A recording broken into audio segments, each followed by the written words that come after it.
चलिए, सबको बोर्ड दिख रहा है? Yes sir. तो हम लोग स्टार्ट कर रहे हैं। प्लांट किंगडम फिर से रिवाइज कर रहे हैं। प्लांट किंगडम की अगर हम लोग बात करें तो हम लोगों ने स्टार्टिंग में ही प्लांट किंगडम में कुछ सिस्टम्स को पढ़ा था। सबसे पहले हम लोग कुछ सिस्टम्स के बारे में देखें जिनका ये पहला क्लास है। हम कह सकते हैं कि वो नोट डाउन भी करिएगा, ठीक है, साथ ही साथ। और रिकॉर्डिंग और पीडीएफ मैं सेंड कर दूंगा क्लास के बाद ही, ठीक है।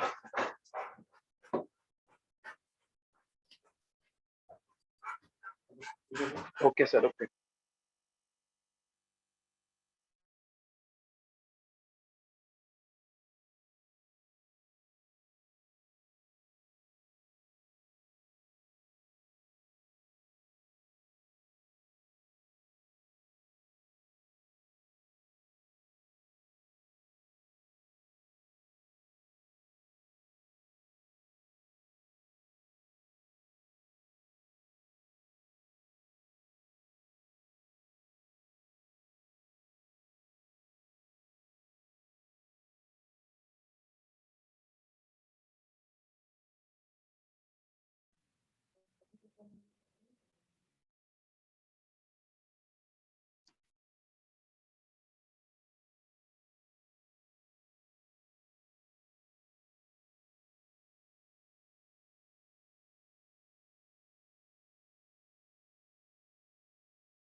सर आवाज नहीं आ रहा है। अरे सर गए हैं अभी।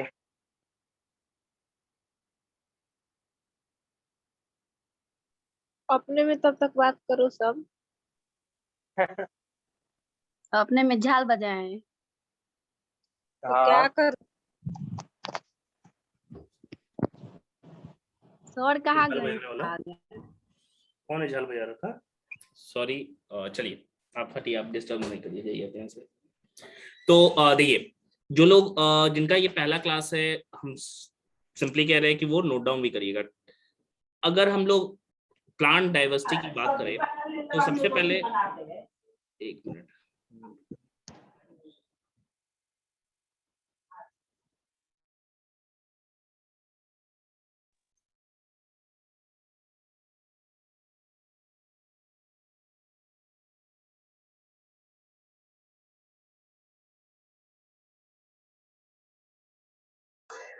सर आवाज नहीं सर आ रहा है। आवाज नहीं आ रहा है सर। अब आ रहा? सर बोल ही नहीं रहे। हाँ सर अब आ रहा है। Yes sir. चलिए, सर पूरा प्लांट किंगडम पढ़ाइएगा, हाँ पूरा प्लान रिवाइज। स्टार्टिंग से ही, ठीक है। सो सबसे पहले हम लोग बात करें तो सबसे पहले हम लोग ने चैप्टर में स्टार्टिंग किया था तो कुछ सिस्टम्स ऑफ क्लासिफिकेशन के बारे में हमने पढ़ा था। सिस्टम्स ऑफ क्लासिफिकेशन, इसमें सबसे पहला सिस्टम की अगर हम लोग बात करें तो वो था आर्टिफिशियल सिस्टम ऑफ क्लासिफिकेशन। तो एक एक करके हम लोग देखेंगे। अगर हम लोग आर्टिफिशियल सिस्टम ऑफ क्लासिफिकेशन की बात कर रहे हैं तो फर्स्ट है हमारा आर्टिफिशियल सिस्टम। आर्टिफिशियल सिस्टम, देखिए, artificial system was actually proposed by Carolus Linnaeus. उन्होंने प्रपोज किया था एंड उन्होंने क्या कहा था, उन्होंने ओवरऑल मॉर्फोलॉजी या एनाटॉमी को कंसीडर नहीं किया था, सिर्फ एक या दो कैरेक्टर को ही एक बार में स्टडी कर रहे थे। जिसके कारण क्या हुआ, सिमिलर एग्जांपल के तौर पे समझो कि अगर हम लोग एक या दो कैरेक्टर के आधार पे अगर हम लोग क्लासिफाई करेंगे किसी भी, चाहे वो ऑर्गेनिजम्स हो या कोई ऑब्जेक्ट हो, जाहिर सी बात है ये चीज क्या होगा कि क्लासिफिकेशन के कारण जो डिफरेंट ऑर्गेनिजम्स हो सकते हैं उनका चांसेस हो सकता है कि बहुत सारे कैरेक्टर्स में डिफरेंसेस है लेकिन एक या दो कैरेक्टर में मिलने के कारण एक ही जगह प्लेस्ड हो जाए। साथ ही साथ ऐसा भी हो सकता है कि जो हम बेसिस चुन रहे हैं सिर्फ उसी बेसिस में दो ऑर्गेनिजम्स डिफरेंट हो लेकिन बाकी सारे कैरेक्टर्स में क्या हो, सिमिलर हो, तो भी वो क्या होंगे, डिस्टेंटली प्लेस्ड हो जाएंगे। जाहिर सी बात है दोनों ही केसेस में क्या है कि एक तरह का एब्रप्शन क्रिएट हो रहा है कि भाई डिफरेंट डिफरेंट हम कह सकते हैं कैरेक्टर्स वाले ऑर्गेनिजम्स एक जगह आ जा रहे हैं और एक कैरेक्टर्स वाले ऑर्गेनिजम्स क्या हो जा रहे हैं, डिफरेंट जगह पे चले जा रहे हैं। तो ये काफी प्रिमिटिव टाइप ऑफ क्लासिफिकेशन की अगर हम लोग बात करें तो ये काफी प्रिमिटिव टाइप ऑफ क्लासिफिकेशन था जिसको कैरलस लीनियस ने दिया था। तो अगर हम लोग यहाँ पे बात कर रहे हैं, इसका ड्रॉबैक भी रहा, तो हम फर्स्ट पॉइंट लिख सकते हैं, was proposed by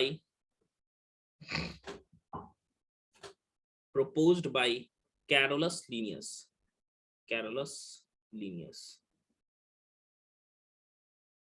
ठीक है, लीनियस ने इसको प्रपोज किया था।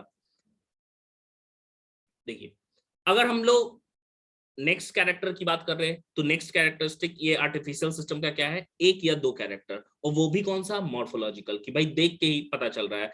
इसका जो लीनियस ने चूज किया था वो एक्चुअली रिप्रोडक्टिव कैरेक्टर्स को चूज किया था, क्योंकि वेजिटेटिव कैरेक्टर्स उन्होंने ज्यादा ध्यान नहीं दिया, क्योंकि जाहिर सी बात है वेजिटेटिव कैरेक्टर्स क्या होते हैं, रूट हो गया, स्टेम हो गया, लीफ हो गया, ये एटमॉस्फेयर के डायरेक्टली कांटेक्ट में रहते हैं या इन्वायरमेंट का इन पर काफी ज्यादा इफेक्ट पड़ता है as compare to the reproductive characters. Why? Because हम कह सकते हैं कि फ्लावर के अंदर reproductive character that is androecium और गाइनोसियम वेल प्रोटेक्टेड रहता है इनसाइड द पेटल्स। ठीक है, पेटल्स और सेपल्स उसको क्या कर रहे हैं, प्रोटेक्शन का काम कर रहे हैं। जाहिर सी बात है वेजिटेटिव कैरेक्टर्स डायरेक्टली इन्वायरमेंट के कांटेक्ट में, उनमें पीएच चेंज का इफेक्ट, टेम्परेचर चेंज का इफेक्ट, साथ ही साथ वाटर की availability, carbon dioxide and oxygen का जो अवेलेबिलिटी या परसेंटेज है वो काफी ज्यादा इफेक्टिव होता है या इफेक्ट करता है।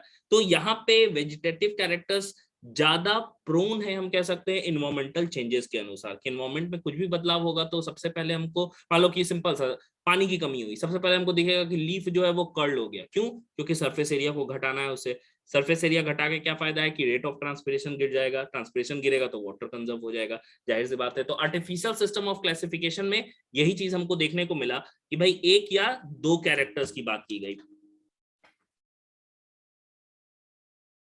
हम सिंपली कह सकते हैं they were based on vegetative characters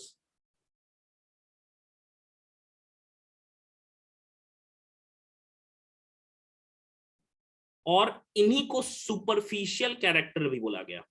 superficial कहने का मतलब होता है ऊपरी ऊपरी, कि भाई हम एक्चुअली उसको कट करके अंदर से उसका एनाटॉमिकल फीचर कुछ भी ऑब्जर्व नहीं किए, जो बाहर से दिख रहा है बस उसी से मतलब है।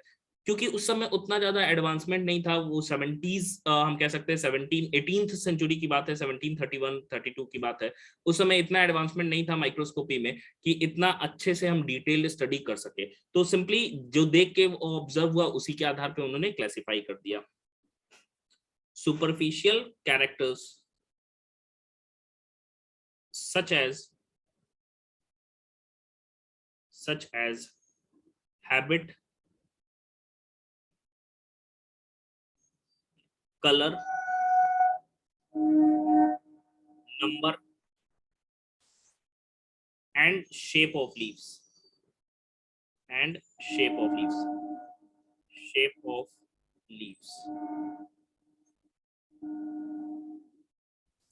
लीनियस ने जो क्लासिफाई किया था वो सिर्फ और सिर्फ एंड्रोशियम के बेसिस पे था, एंड्रोशियम के ही स्ट्रक्चर पे उन्होंने क्लासिफाई किया था प्लांट्स को इनटू 24 क्लासेस एक्चुअली। ठीक है, मोनोएडल्फस हम आगे पढ़ेंगे भी, मॉर्फोलॉजी जब पढ़ेंगे तो उसमें हम लोग देखेंगे मोनोएडल्फस, डाईएडल्फस, पॉलीएडल्फस, इस तरह का। मतलब कि समझो एक स्टामेन होगा एंड्रोशियम के अंदर, एक स्टामेन है तो मोनोएडल्फस कहते हैं, या एक बंडल बनाया हुआ है, दो बंडल बनाया हुआ डाईएडल्फस कहते हैं। तो सिंपली हम कह सकते हैं कि यहाँ पे उन्होंने जो कैरेक्टर चूज किया था वो एंड्रोशियम के ही स्ट्रक्चर को चूज किया था। His classification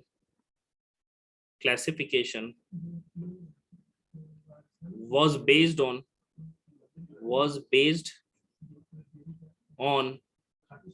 एंड्रोशियम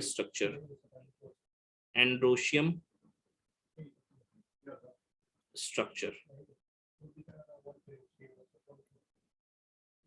ठीक है, लिखिए तो इतना।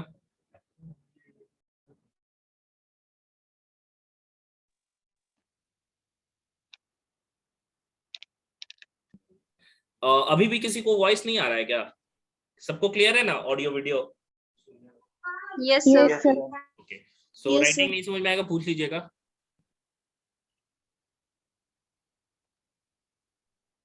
आ रहा है sir.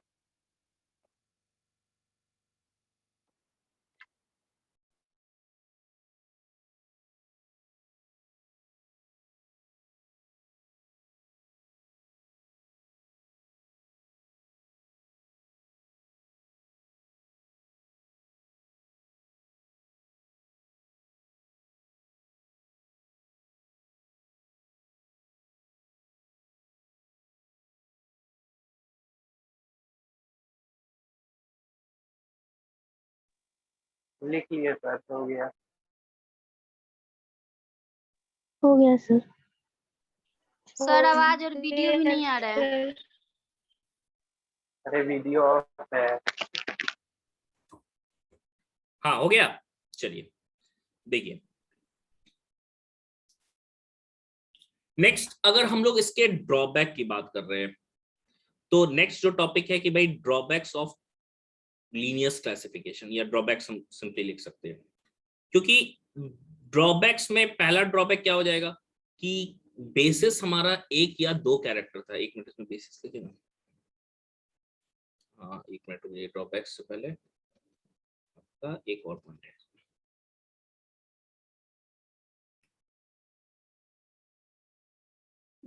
This classification system was based on one or two characters.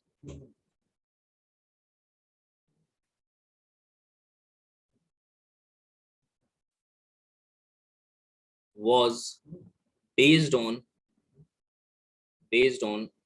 one or two characters.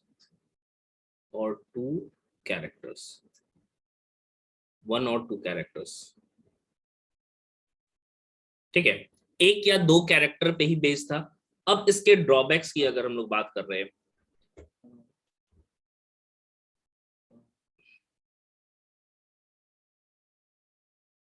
Drawbacks, तो सबसे पहला ड्रॉबैक है कि भाई एक या दो कैरेक्टर के कारण एक जैसे ऑर्गेनिज्म, सिमिलर कैरेक्टर्स वाले ऑर्गेनिज्म डिस्टेंटली प्लेस्ड हो गए। तो ड्यू टू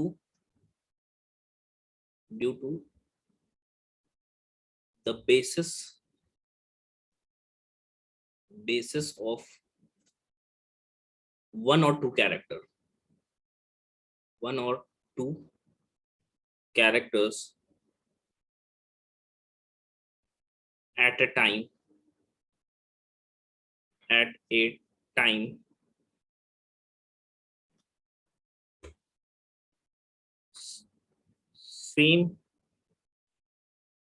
सेम नहीं होगा, सिमिलर होगा। Similar organisms were placed distantly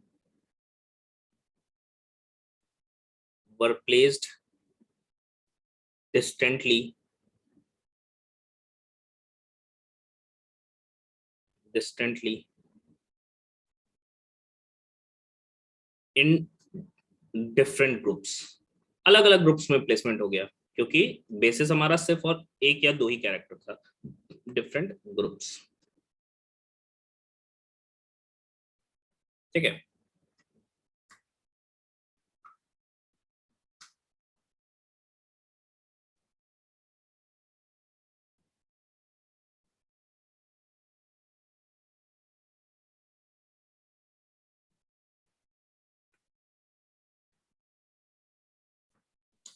दूसरा क्या हो गया फीचर, कि भाई इन्होंने क्या चुना, इन्होंने वेजिटेटिव कैरेक्टर्स को और हम कह सकते हैं फ्लोरल कैरेक्टर्स को, दोनों को इक्वली इंपॉर्टेंस दिया, जो कि गलत है, क्योंकि वेजिटेटिव कैरेक्टर्स पे इन्वायरमेंट का ज्यादा इफेक्ट पड़ता है और साथ ही साथ जो फ्लोरल कैरेक्टर्स होता है वो ज्यादा ही कंजर्व होते हैं। तो all characters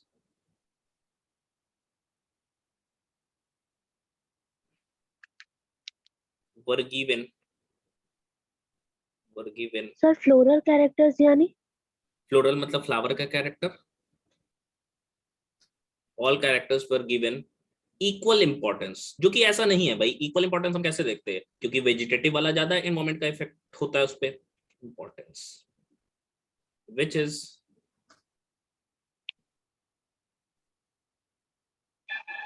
not entirely correct because, देखिए तो यहां तक,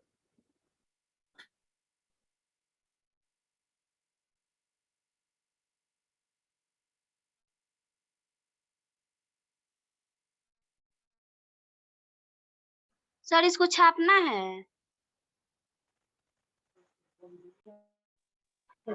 हाँ अभी छाप लेना, कल सलेमपुर में बेचना, ठीक है। लिखना है भाई इसको, किस लिए पढ़ा रहे हैं? वही ना सर, छापना मतलब लिखना। अच्छा, एग्जाम में वर्ड यूज करना अपना है, लिखना नहीं है। सर सेकेंड लाइन में विच इज नॉट के बाद क्या लिखे हैं? Which is not entirely correct.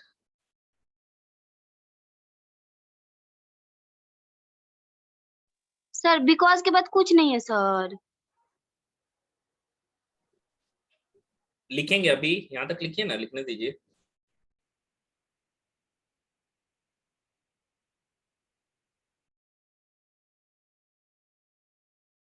हो गया सर। हो गया सर।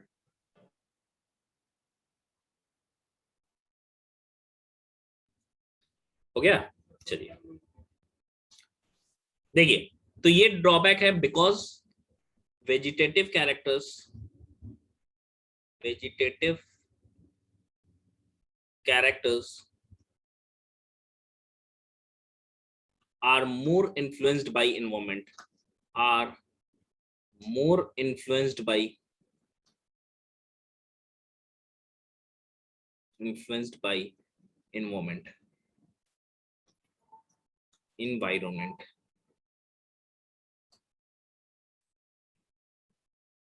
ये हो गया, ये पहला हमारा था आर्टिफिशियल सिस्टम ऑफ क्लासिफिकेशन। इसी के बाद से दूसरा जो हमें पढ़ना है, कैरेक्टर्स के बाद कैरेक्टर्स है, are more influenced by environment.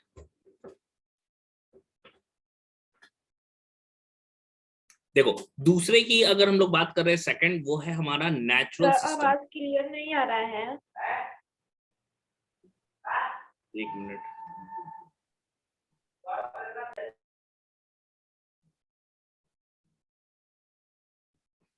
Sir देखिए दूसरा जो है, आवाज क्लियर आएगा, दूसरा जो है वो है नेचुरल सिस्टम या नेचुरल क्लासिफिकेशन सिस्टम हम कह सकते हैं, नेचुरल क्लासिफिकेशन सिस्टम। अगर नेचुरल क्लासिफिकेशन सिस्टम की हम बात कर रहे हैं तो नेचुरल क्लासिफिकेशन सिस्टम में ओवरऑल मॉर्फोलॉजी को कंसीडर किया जाता है, ओवरऑल मॉर्फोलॉजी को कंसीडर किया जाता है नेचुरल सिस्टम में। थोड़ा नेटवर्क इशू होगा तो हो सकता है वॉइस लैग करे कि बाद में आए, लेकिन ध्यान से सुनिएगा। नेचुरल क्लासिफिकेशन सिस्टम में एक्चुअली हो क्या रहा है, इस क्लासिफिकेशन सिस्टम में हमने ओवरऑल मॉर्फोलॉजी को कंसीडर किया कि भाई वो बाहर से उसका रूट कैसा दिखता है, स्टेम कैसा दिखता है, उसका लीफ कैसा दिखता है, साथ ही साथ इंटरनल कैरेक्टर्स को भी कंसीडर किया जाता है, इंटरनल कैरेक्टर्स को भी कंसीडर किया जाता है उस केस में।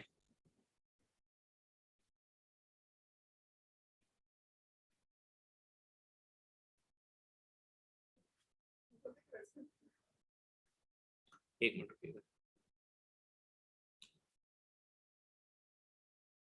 तो देखो इंटरनल और एक्सटर्नल दोनों ही कैरेक्टर्स को कंसीडर किया जा रहा है, साथ ही साथ यहाँ पे हम कह सकते हैं अल्ट्रा स्ट्रक्चर कि भाई अंदर से कैसा दिखता है, सेल का क्या स्ट्रक्चर है, टोटल ओवरऑल सारी चीजों को कंसीडर किया जा रहा है। जाहिर सी बात है इसमें अगर ओवरऑल मॉर्फोलॉजी और एनाटॉमी को हम कंसीडर करेंगे तो ओवरऑल क्या होगा कि हम देख सकते हैं ये कि हमारा ये बेस्ट क्लासिफिकेशन सिस्टम बन सकता है।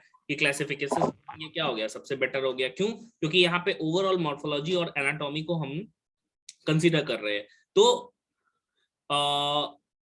यही है कि यहाँ पे क्या है, ओवरऑल मॉर्फोलॉजी और एनाटॉमी को हम कंसीडर कर रहे हैं, तो ये हमारा बेस्ट क्लासिफिकेशन सिस्टम है। अभी भी जितना हर्बेरियम हो गया, बोटेनिकल गार्डन हो गया, उनमें जो क्लासिफिकेशन सिस्टम होता है वो यही नेचुरल क्लासिफिकेशन सिस्टम हमें देखने को मिलता है, ठीक है। तो नेचुरल क्लासिफिकेशन सिस्टम में अगर हम लोग देखें तो ये नेचुरल एफिनिटीज पे डिपेंड कर रहा है। एफिनिटीज कहने का मतलब होता है रिलेशनशिप या सिमिलरिटीज पे, कि भाई कितना नेचुरली एक जैसे हो सकते हैं, चाहे रूट हो गया, स्टेम हो गया, लीफ हो गया या फ्लावर हो गया, ठीक है।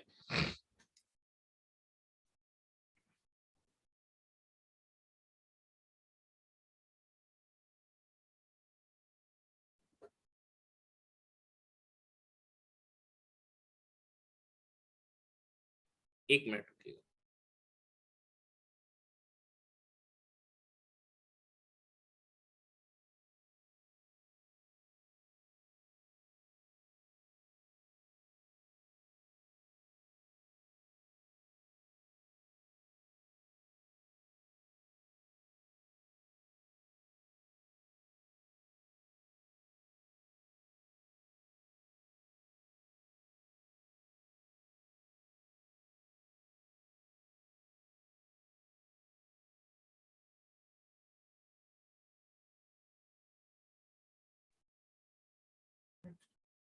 ठीक है, तो देखिए नेचुरल क्लासिफिकेशन सिस्टम की अगर हम लोग बात कर रहे हैं तो यहाँ पे पहला चीज क्या हो गया, it is based on natural affinities. Natural affinities कहने का मतलब होता है सिमिलैरिटीज, एफिनिटीज। एफिनिटीज कहने का मतलब हमने क्या बोला, सिमिलैरिटीज।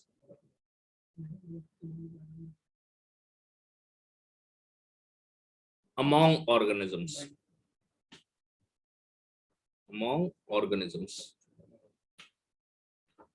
हाँ कांचा बोलिए। अरे सर गलती से हो गया है। अच्छा कोई बात नहीं।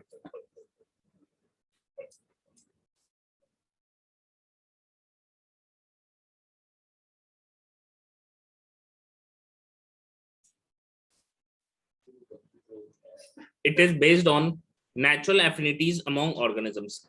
इसमें अगर हम लोग इसके कंटेक्स्ट की बात करें कि भाई क्या क्या चीजें इसमें इंक्लूड है, तो ओवरऑल मॉर्फोलॉजी एंड एनाटॉमी। ठीक है, इट कंसीडर्स ओवरऑल morphology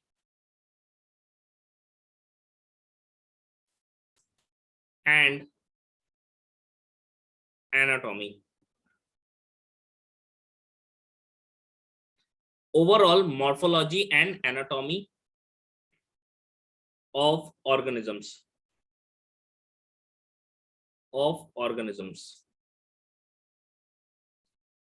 इसमें सारी चीजें आ गई। इसमें हम बायोकेमिस्ट्री की भी बात कर रहे हैं कि मॉलिक्यूलर लेवल पे कितनी सिमिलरिटीज है। मान लो हम कह सकते हैं कि सेल मेम्ब्रेन की, तो सेल मेम्ब्रेन एक यूनिवर्सल स्ट्रक्चर होता है।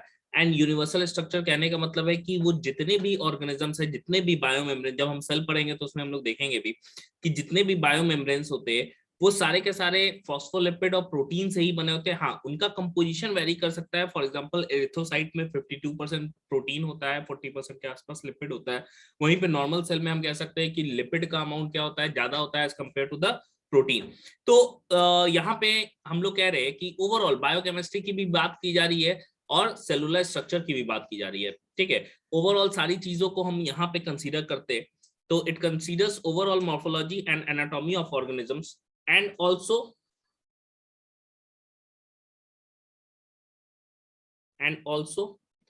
the ultrastructure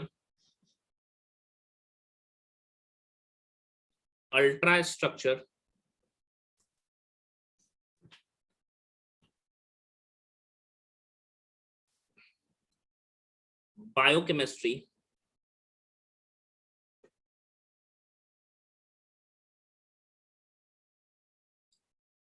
and embryology. Embryology कहने का मतलब होता है कि कैसे डेवलपमेंट हो रहा है। सिंपल कि जाइगोट से कंप्लीट ऑर्गेनिज्म जो बनता है जिस फेनोमेनन से, उसी ही हम लोग क्या कह रहे हैं, एम्ब्रियोलॉजी कहते हैं। तो ये जो दूसरा सिस्टम है हमारा वो है नेचुरल क्लासिफिकेशन सिस्टम। ठीक है, एंड यही है जो कि बेस्ट है। ये natural classification system was actually proposed by two scientist Bentham and Hooker. And इसी क्लासिफिकेशन पे हम कह सकते हैं कि टोटल हमारा जो सिस्टम है क्लासिफिकेशन का हर्बेरिया वगैरह में, वो अभी भी इसी चीज पे बेस्ड होता है। एक्चुअली ये 10 मिनट्स और है हमारा क्लास। ये 40 मिनट्स का नॉन सब्सक्रिप्शन वाला पैक है, इसीलिए सब्सक्राइब नहीं है दैट्स व्हाई। सो हाँ, कोई सर फिर से होगा ना सर? क्या चीज? 40 मिनट के बाद फिर आप भेजिएगा लिंक। नहीं, आज के लिए नहीं, आज कल से भेजेंगे। ठीक है, ठीक है सर। सर कल का टाइमिंग क्या होगा? मैं बता दूंगा, रात ही में होगा। सर कल भी पढ़ाइएगा सर? कल क्या है? दशहरा है सर। रोड नहीं है छपरा में घूमने के लिए, कहीं नहीं है, सब भीड़ है, जाम है, टूट गया, बंद है सारा। मत घूमिए, घूमिएगा नीट देना, रोड घूमना है, ये सब। सत्तर भी चल रहा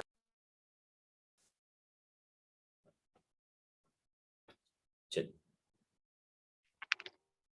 तो नेक्स्ट अगर हम लोग देखें तो this classification system was proposed by Bentham and Hooker. Sir हाँ सर एक बार प्रीवियस पेज कीजिए, नहीं लिखे हैं। चलिए,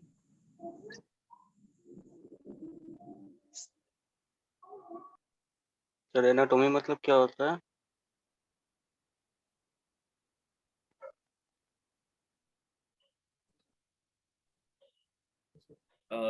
एनाटॉमी मतलब हम कह सकते हैं इंटरनल स्ट्रक्चर, जो ऑर्गन्स का प्लेसमेंट होता है, कैसे कहाँ क्या होगा, वो सारी चीजें, साथ ही साथ इंटरनल स्ट्रक्चर उसका। सर फ्लावरिंग कैरेक्टर आप बताए हैं सर, आप हमने लिखवाए थे सेक्सुअल कैरेक्टर, सर वो दोनों सेम है? हाँ, अगर हम लोग रिप्रोडक्टिव ऑर्गन की बात करें तो फ्लावर ही ना रिप्रोडक्टिव ऑर्गन है। Oh thank you.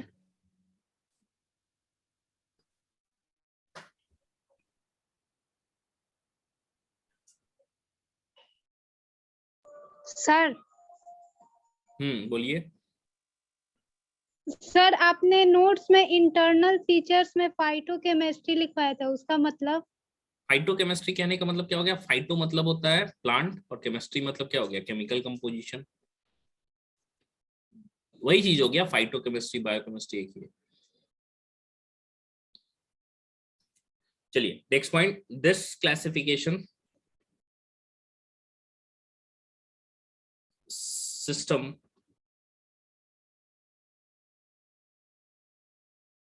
was proposed by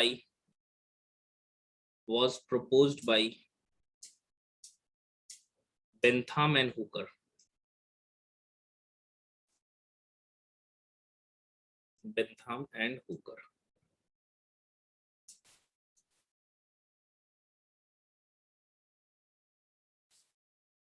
ठीक है, बेंथम और हुकर ने, और अभी भी हर्बेरिया वगैरह का क्लासिफिकेशन इसी चीज पे बेस्ड होता है। हम कह सकते हैं this is the most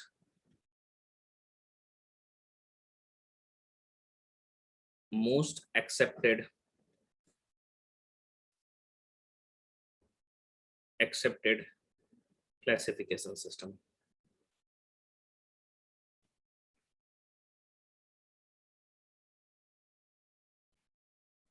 sir herbaria क्या होता है सर? हर्बेरियम हम लोग किसको कहते हैं? प्लांट की लाइब्रेरी को हर्बेरियम कहते हैं। हर्बेरियम में पहला चैप्टर आपने नहीं पढ़ा है, तो हर्बेरियम में हम लोग जितने भी प्लांट स्पेसिमेंस होते हैं उसको प्रेस करके ड्राई फॉर्म में हम लोग उसको प्रिजर्व करते हैं, प्लांट की लाइब्रेरी एक तरीके से। ठीक है सर। तो देखिए ये है हमारा नेचुरल सिस्टम ऑफ क्लासिफिकेशन। इसी के बाद से इसी नेचुरल सिस्टम में अगर हम लोग इवोल्यूशनरी रिलेशनशिप को भी ऐड कर दे रहे हैं तो यही बन जाता है हमारा फाइलोजेनेटिक क्लासिफिकेशन सिस्टम, जो कि हमारा तीसरा पार्ट है, दैट इज फाइलोजेनेटिक। फाइलोजेनी कहने का मतलब होता है कि इवोल्यूशनरी रिलेशनशिप, तो phylogenetic classification, phylogenetic classification. Phylogenetic कहने का मतलब क्या हो गया? इवोल्यूशनरी। मान लो कि हम कह रहे हैं कि इवोल्यूशनरी हम लोग कैसे कनेक्टेड है, फॉर एग्जांपल कि हम human beings as a Homo sapiens and chimpanzees, सब दोनों के पूर्वज जो थे वो एक ही थे बहुत सालों पहले, हम कह सकते हैं हजारों लाखों साल पहले, कि इतना पूर्वज थे। वो एक स्पेसीज पाया गया था जिसको हम लोग कहते हैं रामापाइथिकस और ऑस्ट्रेलोपाइथिकस, ठीक है। और उसी से हम कह सकते हैं हम डिसेंड हुए, हमारा जो इवोल्यूशन हुआ अलग डायरेक्शन हुआ, लेकिन हाँ ओरिजिन एक था। तो इसी फैमिली ट्री को डेंड्रोग्राम या डेंड्रोग्राम कह रहे हैं, क्लैडोग्राम भी कहा जाता है, ठीक है। और इसीलिए फाइलोजेनेटिक क्लासिफिकेशन सिस्टम को क्लैडिस्टिक भी हम लोग कहते हैं। तो phylogenetic classification is actually known as cladistics. तो phylogenetic classification system was actually known as cladistics.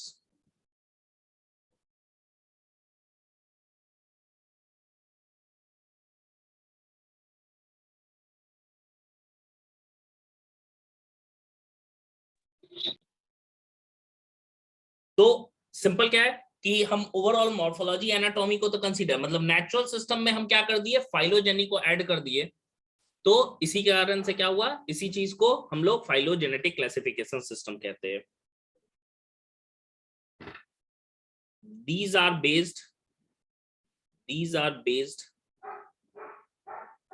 on evolutionary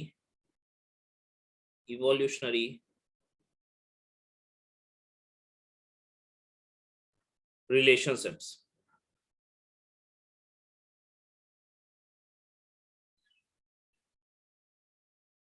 These are based on evolutionary relationships among organisms.